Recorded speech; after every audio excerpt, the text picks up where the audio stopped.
एक 25 साल की लड़की रूपल ओगरे, जिसने अपना सपना पूरा करने के लिए छत्तीसगढ़ से मुंबई का सफर किया था।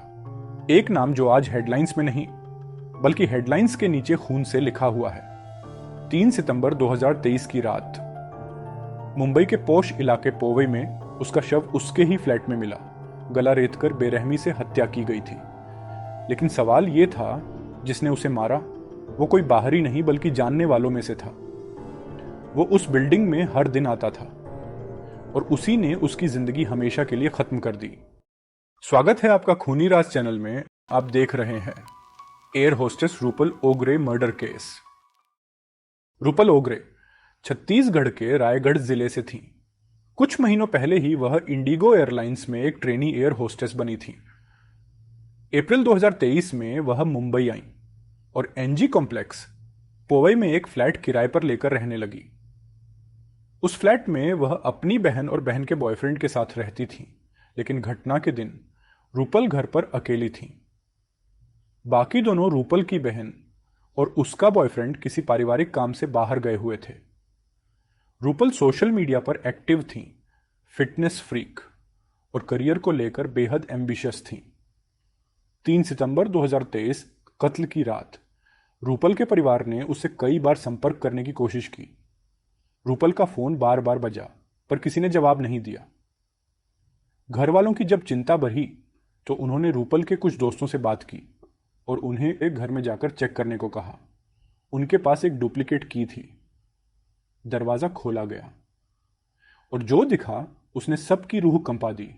रूपल फ्लैट के अंदर बेहोश पड़ी थी। उनका गला गहराई से कटा हुआ था। पूरे फ्लैट में खून ही खून फैला था। पुलिस को तुरंत बुलाया गया और जांच शुरू हुई। मुंबई पुलिस ने सबसे पहले फ्लैट में मौजूद चीजों और सीसीटीवी फुटेज को खंगालना शुरू किया। सीसीटीवी में एक शख्स दिखा। उसका नाम था विक्रम अथवाल, वही सफाई कर्मी जो रोज उस बिल्डिंग में आता था। 3 सितंबर को वो दोपहर 11:28 बजे फ्लैट में गया था। फिर शाम करीब 6:45 बजे वो फिर से वहां गया। उसने गार्ड को बताया था कि उसे टॉयलेट साफ करना है, लेकिन हकीकत ये थी कि वो चुपचाप अंदर गया और 2 घंटे बाद बाहर निकला। जब पुलिस ने उसे पकड़ा, उसके पास से रूपल के फ्लैट से गायब हुए कुछ सामान और उसके कपड़ों पर खून के धब्बे मिले। उसकी यूनिफॉर्म और चाकू भी बरामद हुआ और फोरेंसिक रिपोर्ट ने पुष्टि की कि उसी चाकू से ही रूपल की हत्या की गई थी। विक्रम ने पूछताछ में माना कि वह रूपल पर इंप्रेशन डालना चाहता था, लेकिन रूपल ने उससे सख्ती से बात की और उसे बाहर निकाल दिया। यह सब देखकर विक्रम का गुस्सा बढ़ा और उसने रूपल को डराना चाहा। लेकिन जब रूपल ने खुद को बचाने की कोशिश की तो विक्रम ने किचन से चाकू उठाकर उसका गला काट दिया। हत्या के बाद वह कुछ देर फ्लैट में रुका और फिर वहां से भाग गया। पोस्टमार्टम रिपोर्ट के मुताबिक रूपल की मौत गले की गहरी चोट से हुई थी और शरीर पर अन्य कोई यौन हमला या संघर्ष के गंभीर निशान नहीं थे। विक्रम को गिरफ्तार करके अंधेरी पुलिस लॉकअप में रखा गया, लेकिन 8 सितंबर 2023 की सुबह उसने पुलिस लॉकअप के टॉयलेट में खुदकुशी कर ली। उसने अपनी पैंट की डोरी से खुद को फांसी लगा ली। पुलिस और प्रशासन पर कई सवाल उठे कि जब एक आरोपी को इतनी गंभीर हालत में कस्टडी में रखा गया था तो निगरानी क्यों नहीं रखी गई। क्राइम ब्रांच ने जांच शुरू की, लेकिन विक्रम के वकील ने भी बयान दिया कि वो पछता रहा था और डर गया था कि उसे फांसी हो जाएगी। रूपल की हत्या ने पूरे देश को झकझोर कर रख दिया। एक महिला जो अपने पैरों पर खड़ी होने का सपना लेकर मुंबई आई थी, उसे मार दिया गया। एक ऐसे शख्स ने जो हर दिन उसकी बिल्डिंग में आता था।